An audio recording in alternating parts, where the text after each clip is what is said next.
and welcome to the So Why podcast with Step Care Solutions. So, why are we excited about Step Care 2.0? Step Care 2.0 is an innovative and transformative model for mental health and substance use healthcare that leverages collaborative efforts and technology to transform systems for better access and better outcomes.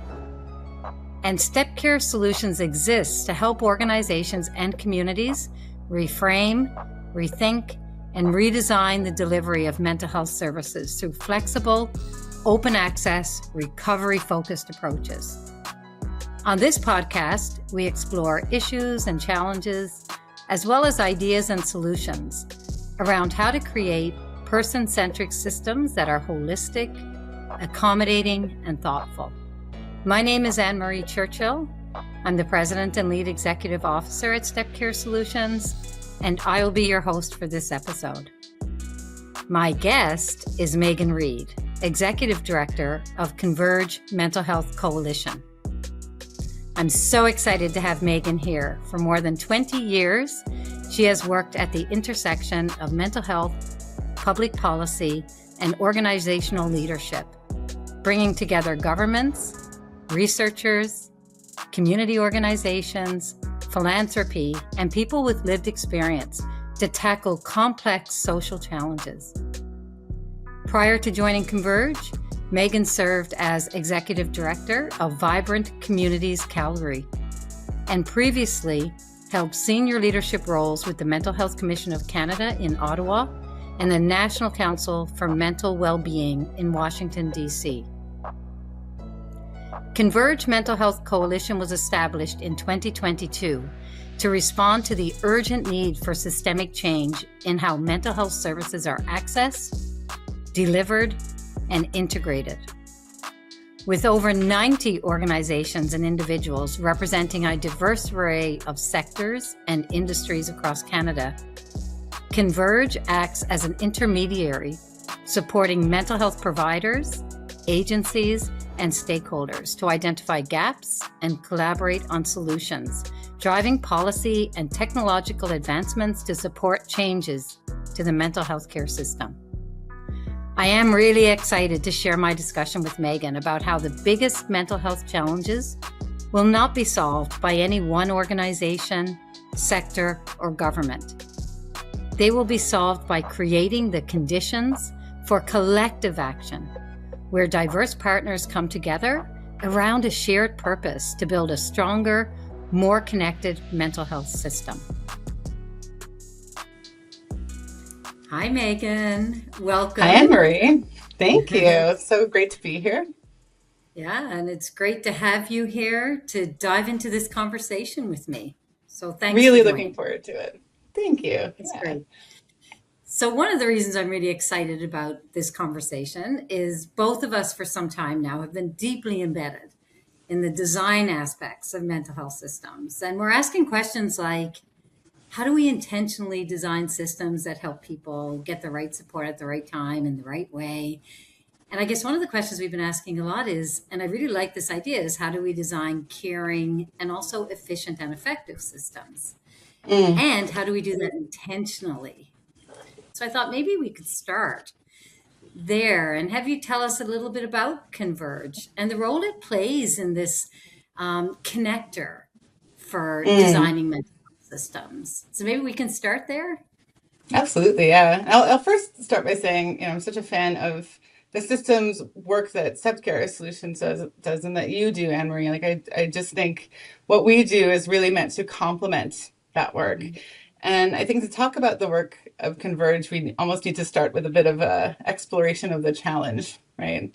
So I think as leaders and organizations and people who've intersected with the mental health system, which is most people in our country, either directly or because of a family or a friend, can agree that there's a lot of fragmentation in our system currently, right? And so for people seeking help, that often shows up as telling the same story, for example, repeatedly to providers, or not considering all the conditions of someone's life, right? Like mental health and, their substance use, housing, physical health, justice intersections, all of those different things. So that fragmentation shows up for people that way. And for organizations and leaders, that often shows up as multiple agencies doing the same work without knowing. So not intentionally, but just because those resources aren't there to find out in some ways. Kind of poor information sharing, short-term project-based funding, which I think a lot of us are familiar with, which leads to this thing of like a pilot graveyard that we sometimes joke about, that amazing ideas that don't have a lot of sustainability, and things like competition for resources. And so the idea of Converge is really to help change that, because a big part of the fragmentation is that people aren't talking to each other. And that's people in the space, so leaders and influencers and policymakers. And it's people that are sometimes outside of that space, private sector, innovators, etc. Philanthropy is another huge part of our coalition, because how things are funded drive how we work. So Converge really strives to bring all those actors into the room to solve big challenges and to create a bit of a connective tissue throughout the system so that we can create the conditions for people to work together. Converge doesn't have the answers, but let me tell you, everyone we work with does, but they just need to be connected in the right way. So when I'm listening to you, what I'm thinking about is the different levels. So you started with the experience of all of us humans. And I totally agree with you. I think everybody in this country is connected in some way. How can we not, if we're humans, not be connected to mental health, and hence mental health systems at some point in all of our lives, ourselves, someone in our families, a friend, or just somebody that's struggling, that we could say, hey, did you know this is there that can help, or there are things that are available. So I can't think of any aspect of our lives where there isn't some touch to mental health. And so I'm curious, you have led change at both the national and the community level. And those are quite different, because community level is actually sometimes where the people are. And then at the national levels, this policy and this planning and this prioritizing. So I'm curious how those experiences, how you've melded those, how you've brought those together in the way you think about system change and this leadership you're bringing to Converge. It's a great question. I will start by saying that sometimes in a university class, I guest lecture a lot, or if I'm mentoring somebody and someone asks what my career path was and how I chose it, I often say it's a series of sort of happy accidents and being in the right place at the right time. So I'd love to say that I designed my career in a certain way, and yet sort of everything I've done in the past, I think, ladders up to what I'm doing now in a way that for me is quite exciting, and I hope will be impactful as well. Actually, so I'm a graduate of Memorial University of Newfoundland, where you are there, AnnMarie, and I did a double major in economics and political studies, which was not a hit in my household. I think it's like, what are you going to do with this? I made my way to Ottawa, where I worked in international development for a few years, maybe like 6 or 7 years. I got to see community work in a very different context overseas, which was kind of quite interesting, and maybe a first touch point of, system challenges exist actually in every geography, and in many ways we're more alike than different when it comes to those particular challenges. After that, I moved to the Mental Health Commission of Canada, and I led the mental health first aid program there after a stint in the Knowledge Exchange Centre. And was lucky enough to be approached by the National Council for Behavioral Health, which is now called the National Council for Behavioral Health and Wellbeing in Washington, D.C., which is a national membership organization, to lead their mental health first aid program there. And a really rapid scale up, because they had some additional money through something called the Sandy Hook Promise Act, if people remember that particular tragedy. And it was an interesting bipartisan act that sort of brought all this together, because the link to isolation and loneliness and mental health, we're starting to sew together, I think, in that narrative in the US in a way that I think it already sewed together in Canada. So that's kind of interesting. From there, ended up moving to Calgary, and it's my first experience with sort of local city-based jobs. So I was the executive director of a domestic violence shelter, the largest one in Alberta, for a couple of years. moved to a poverty reduction systems change organization that does great work called Vibrant Communities Calgary, and then to here. And I think kind of it's interesting because there are very different levels. And I will say, and something that has always been important for me to name, I think, is that when I've worked at the national level, I really thought I had an understanding of what was happening in community. Like that national level really gives you a lot of meta perspective of policy and funding flows and who really has influence and how things move at a really large level. And then working in community, I thought, oh, I've gotten this wrong, I think, for quite a long time. Every single failure that doesn't look like a failure at a national level shows up in such a profound way at the community level. And community has been telling us this for a long time, like a long time. And I don't think the mechanisms exist to hear that either. So if you look at the Converge Coalition, you'll see national organizations and community organizations, because those are two systems that need to talk to each other a lot more. And so all of those experiences, I think, kind of coming into Converge gave me some different perspectives of the challenge, and hopefully, the groundwork to bring in some of those players at different levels as well. So what I'm hearing is that I think that's so valuable that national level, that is a really important level to think about. That's all often the policy drivers, and that's often some of the funding drivers as well. And that doesn't mean that it has a really good sightline to community, but it occurs to me that it's absolutely essential in systems work that they are talking to each other, are connected, recognize the leverage that both have in really delivering caring, efficient, effective services for the population. And I'm wondering what you think about, because what came to my mind when you were talking is ecosystems. And you and I just spent time at the Global Leadership Exchange match here in St. John's, Newfoundland. And the theme of our match was ecosystems for mental health and substance use health and well-being. And I wonder, when we have that ecosystem approach, which can go really clearly to community and then span out to national. So there aren't those boundaries that are not penetrable. You can actually penetrate them. You can see through them almost to get to both levels. And I wonder if that ecosystem approach can help with that. And what were your thoughts as we had such a rich experience here in St. John's, because some of the community organizations opened their doors, and we got to meet with certainly their staff and talked about the services, but we also had those higher level discussions on how do you provide really effective, efficient care that's done in a caring way and has some sight into the future and what's required for sustainability and to keep up with what's happening. So it really did sort of transition into those higher system aspects. And so I'm wondering what your thoughts on that are. Is that helpful? Is ecosystems a way that can bridge the systems and the care delivery and the people accessing and the people providing the services?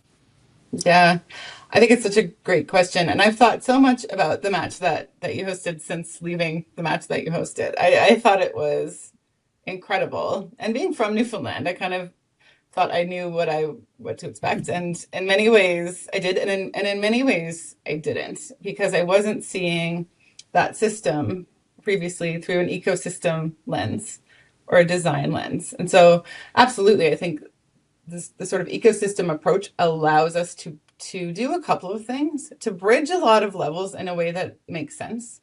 Because sometimes we overcomplicate in systems design and systems language. There's a lot of complexities, but it doesn't need to be overcomplicated, right? And so there was something quite beautiful about how it showed up, I think, for the agencies that we got to visit, for example. And the other thing I've thought about a lot is the intangible of actually like how people work together and how that creates the ecosystem. So it's a very caring ecosystem that exists, or that we saw in St. John's, I think. And this element of care in an ecosystem, and systems generally, I'm not sure are talked about a lot. It's not, I don't think it's talked about a lot, right? And so um, because there's that care and that intentionality, I think the practitioners and the people leading organizations in these instances are able to see out in a way that sometimes people, we don't, when we're just sitting at our desks and we're really busy and there's a lot of files. I think that the caring part of that ecosystem kind of points to, okay, how could all these different factors affect that one person that I'm working with today? And there's something, yeah, quite intangible that I haven't been able to put my finger on, but that is incredibly important in that ecosystem that we saw. Yeah, yeah, I agree. I've been thinking a lot about that. That some of the places we visited, Stella Circle, Choices Yeah. for Youth, the new mental health facility, even LifeWise, the peer support organization that sort of transitions through different jurisdictions and different sectors. When you look at what LifeWise is doing, they're in different Yes. sectors. People live their lives holistically. They live it in across many different sectors, and if they have children, they're in the education, and they're in the employment Yes. sectors, and some people are in justice, and we talk about economies, and we talk about a living wage and housing and these types of things. And I'm wondering if there were a couple of were there some things in those programs that we visited that are kind of examples or that stood out for you as a way that we can move through some of these jurisdictional silos, break down the silos, and have Hmm. connections between jurisdictions? Yes. I won't assume that there's been, amongst all the agencies that we saw, that there's been an honest conversation about duplication, but it looks like Mm, there's been an honest conversation about duplication. And that is kind of one of the first places to start, I think, because every agency that we visited really well articulated what the other agencies were doing ah, and how they all fit into that. And you don't always see that, actually, whether it's mm-hmm. because it's a bit of like a marketing thing and that's, Yeah. understandable, but there's scarce resources or, you don't see that as often as we probably should. Like, I'm going to tell you what we do, but I'm going to tell you how it fits in with all these other organizations. And every single organization we saw did that. And then there was a real sense of that sort of shared purpose that was guiding Mm, choices. So, how that's how it showed up, was that there was a real shared purpose, and the real shared purpose was the wellness of that individual and the sustained wellness of that individual, mm-hmm, not mm-hmm. just in their one interaction with that agency. And so, again, I think that shared purpose piece came up. Probably some honesties come up about who's doing what and what funding are we going to apply for. And I think there's some shared strategy and decision making, I think, that we saw as well in terms of what gets built, right? So there was a sort of a new shelter being built, and like who's going to be able to access that, and what does it look like when people come from out of town, and I never saw one agency talking about those decisions in isolation. They seem to be made with all the other agencies, and I just think that's quite remarkable when it comes to designing that sort of caring but well functioning system. And I think there has to be cooperation at all levels for that. So governments also need to be able, and funders need to be able to say, sharing, having more than one organization. We're not going to give everything to one organization. We need to make sure each organization has enough and they each can do what their mission is. Because, as you mentioned, for people, it's going to require to meet their diverse needs that there's a range of services and services that span the lifespan that actually, Yes. if it's youth transitioning to adult, then Choices for Youth really needs Stella Circle to kick in. Yes. And if people are looking for peer support, sometimes it's really hard to build a structure and framework for your own peer support service delivery. However, if you have a peer support organization like LifeWise who can partner with you, they can provide that resource tailored for your organization. So there's a real sense of maximizing the assets and resources that are available. And so Hmm. I'm thinking about how do we do that on a larger scale? What people don't like to talk about is how funding flows, which is such a big part of systems change, Yes. influences how that looks. in reality, if funders aren't rewarding or incentivizing collaboration and creating space for collaboration and the money for collaboration. It takes money to bring people together. It takes That's true. conveners and, like time to do that well. Um, that, we have a challenge in self-starting some of our collaboration if we don't have funders, for example, working together to support that.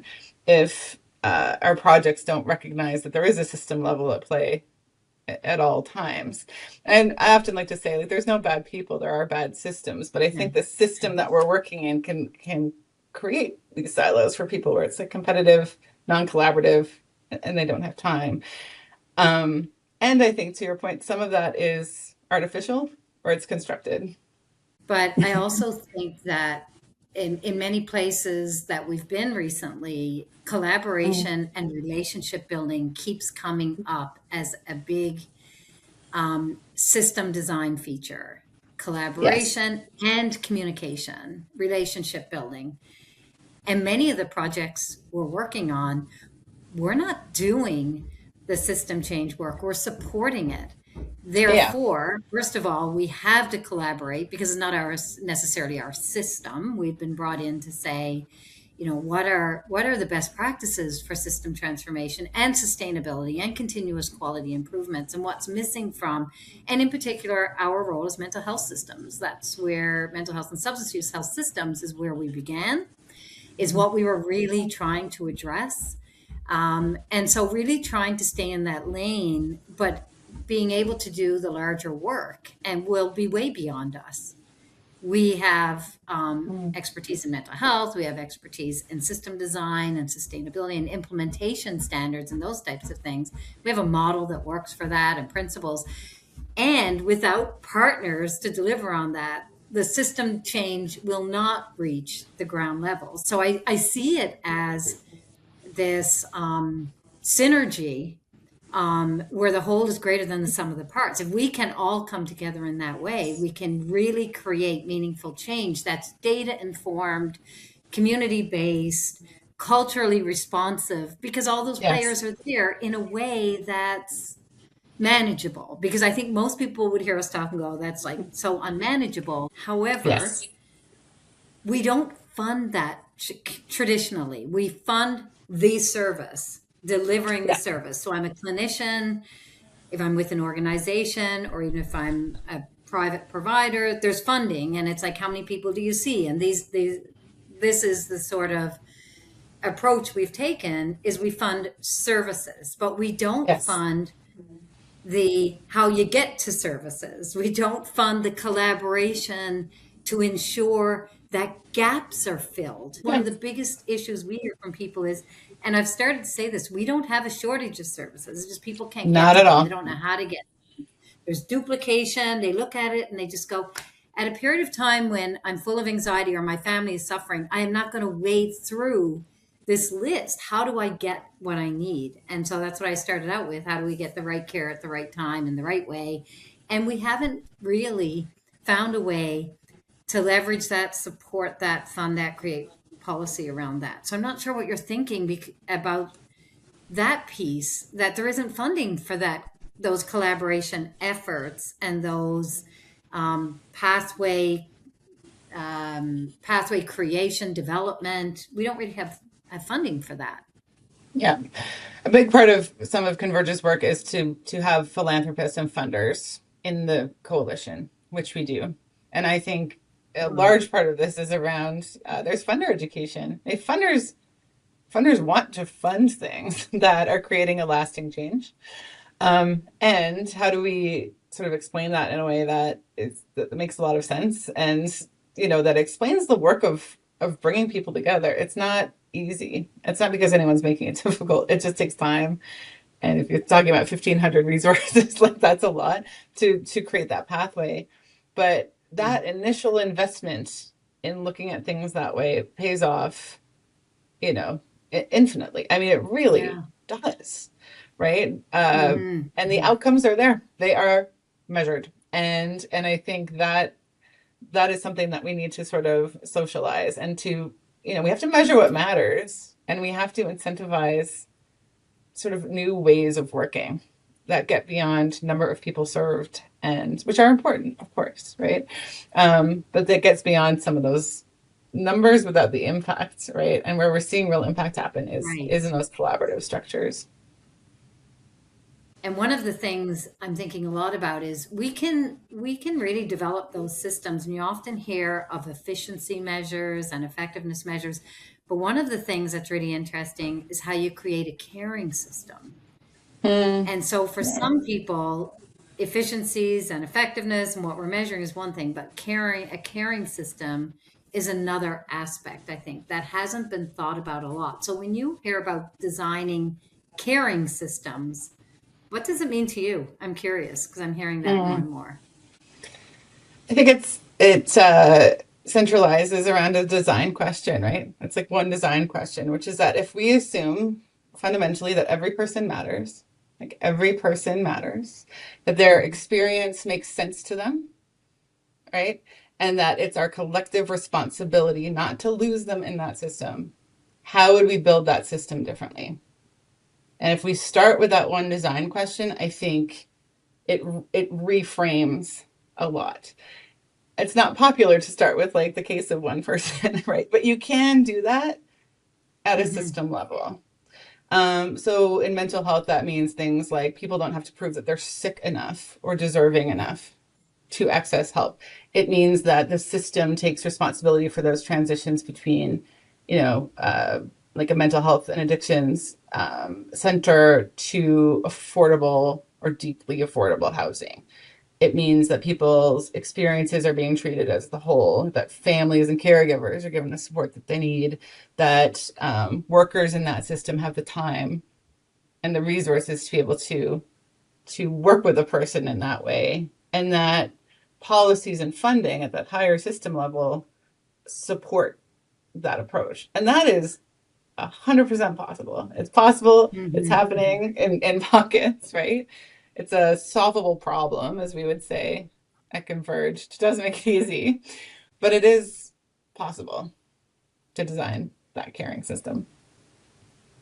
I think it's interesting when you said designing for one person. So everybody, and we say that, we say to improve access and outcomes for everyone. And people Right? get a bit overwhelmed by that. But if you think Yeah. about rights based mental health care and you think about inclusive and culturally responsive, and one of the things I've heard recently that makes a lot of sense to me, that if you think about, I know when we were running Wellness Together Canada, we used to look at who's not being served by this, who are we Yeah. missing?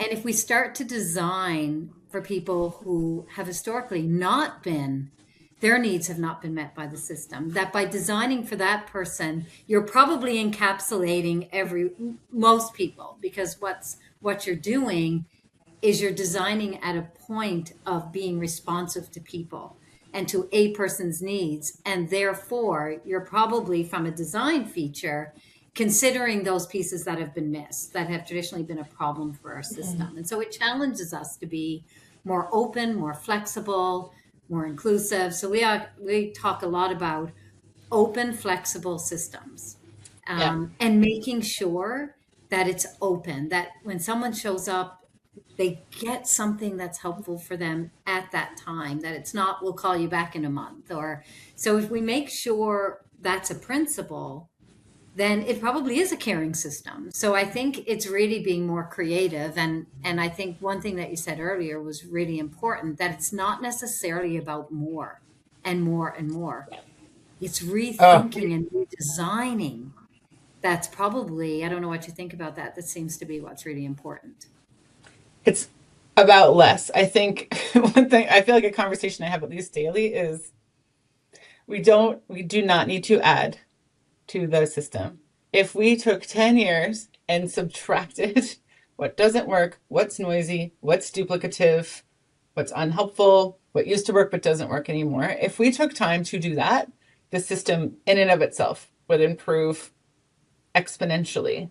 Like it's Hmm. okay to sunset things, and it's okay to move past them, right? In order to allow new things in, because there's so much innovation and talent in this sector, and I think it gets crowded out by a really noisy system. Why do you think what prevents us from letting go of things that aren't serving Mm. people or need to be sunsetted and they aren't? Like, what's stopping that? Well, you're the therapist in this conversation, AnnMarie, but I do think that, when I think about like mental health, we think about mental health in this country 15 years ago, even, right? Like we've just made these tremendous strides in the fact that people are talking about it, and like a lot of change has been made, and I think it's normal and really like understandable that people, when they saw something that worked, we're all in this field probably because we have some skin in the game or a personal reason for being here. And when you see something work at a point in time, it's really hard to let that go. You saw Yeah. that make a difference for people. And so I always think that that is well intentioned. I Mm, do. mhm, mhm, Um, but we know that the things that worked 15 years ago aren't always the things that work now. mhm, mhm. Um, and I think that ability to sort of like let go of that and trust that and to let something new in Yeah. um, is hard. And then I think there's also structures or enabling structures in the system that promote that. Like that thing gets funded really easily. And so we're just going to keep rolling with that year after Yeah. year, right? Yeah. As opposed to making space for something that's new. And I'll caution on the other side of new is like there needs to be change management. We can't just new all the time, right? That's hard. We can't keep up with that either. But I don't think that's our challenge at the I moment. agree. I agree. Yeah. Yeah. And I think because it's just changing so rapidly, I understand why it's hard to like let Yeah. go of the thing. And yet how do we do that in a way that respects that it really worked. Something probably really worked for a period of time as Yeah. well. And so Yeah. that's a really important piece. You know, I don't need 10 things that are doing the same thing, unless, of course, there are adaptations that fit different groups. And then the rationale is there and it's tracked and monitored and that sort of thing. So I think really refining our delivery systems is really critical. And I think that that needs to be done, of course, with the community and people who are using the services and done in a really thoughtful way. And data can help with that for sure.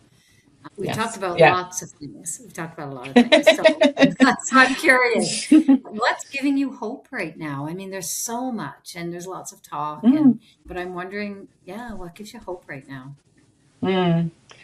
I find this whole sector quite hopeful. Like I really find it hopeful. And the sector I came from previously in poverty reduction, there is a lot of hope there, of course. And if you look Mm, at um, things like housing policy, right? Like that hasn't changed significantly since the 70s. We just tinker yeah. with some of those models or, in those cases, it's kind of about just implementing what we know will work and Mm, the political will to do that.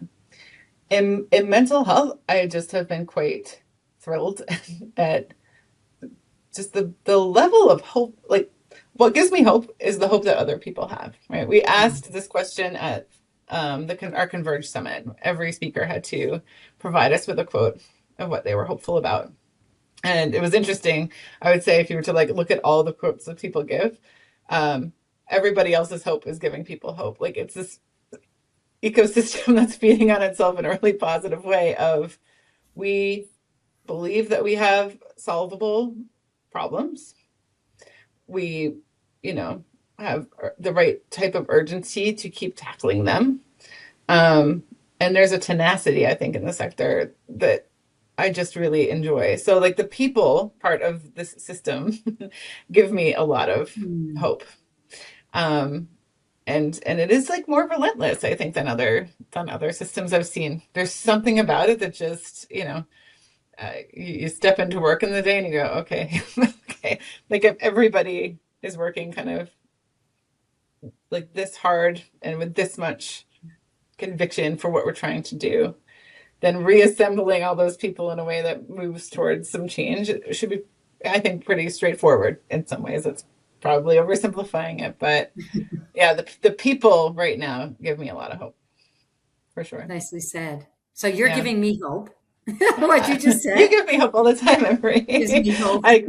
Yeah, working Yeah. with people like you gives me hope. Like, when I sort of left work in Canada to work in the US, like, I think it was like the sort of step care model was like around, but it's certainly not where it is now with the Yeah. leadership that you've brought into it. And I think, well, this model just makes so much sense. First of all, it is the pathway to a lot of system solutions. Secondly, but then how you work, AnnMarie, gives me a lot of hope. It's just like a very positive and like, yep, we can do it, and we're doing it, and we're going to keep doing it kind of approach. And I think we're lucky in this sector to have that.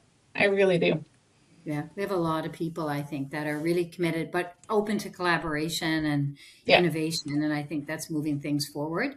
And the idea of recognizing that this is a population issue, that mental health Yes. out of the darkness is not stigma, it's all of ours. And it's essential to everything we do. So I think that also gives me hope, because I see that movement now. So that's great. Final Cool. question. Final question. This is the bigger one. I'm wondering, for people who are listening now, what can they do differently after hearing this? What would be a call to action you would ask for people who are listening to us now, so they can be involved in this, that we can all move forward together? Absolutely. I guess it depends on who's listening. Like if you're an individual that's not necessarily in this sector, I would say go meet your neighbors, seriously, as a preventative approach to mental health. So if you just stumbled upon this podcast and you're like, okay, this is interesting, what can I do as an individual? It is sometimes that simple. Like in your community, find people and start having these conversations and get to know your neighbors. It is like one of the best preventative strategies we have on a lot of fronts, frankly. At a systems level, would definitely, in a self-serving way, encourage people to join the Converge coalition so they can reach out to us. There's no charge to be part of the coalition.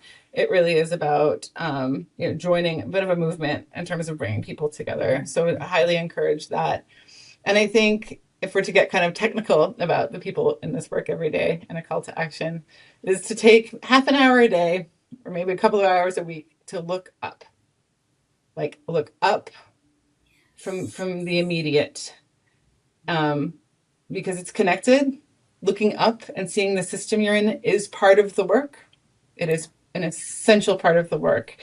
And I think if we all sort of do that a little bit more and create space for that, some of these connections are going to start to happen really organically. And sometimes it's about the permission to just look up, look up and out at the system you're in today. Changes every day. And I think if we could all start doing that a little bit more and building that in, we'd create some cool change just organically, to be quite honest. Yeah. I love that. We can start from talking to our neighbors, our social interactions, the prevention, to collaboration and connecting at an organization that we can go join Converge, all the way to look up and see the system and see where we're swimming around every day. Thank you. You gave a continuum of options. Just call to action options. Well done, Meaghon. Thanks. Ask for one and you'll get 5. But that was fun. Thank you so much for joining me. Thank you. This was wonderful. Thank you. I enjoyed the conversation. Thank you. Thank you. So thanks again to our guest today, Meaghon Reid, Executive Director of Converge Mental Health Coalition. I'm AnnMarie Churchill, President and Lead Executive Officer at Step Care Solutions. Thank you so much for joining us on this episode of the So Why podcast.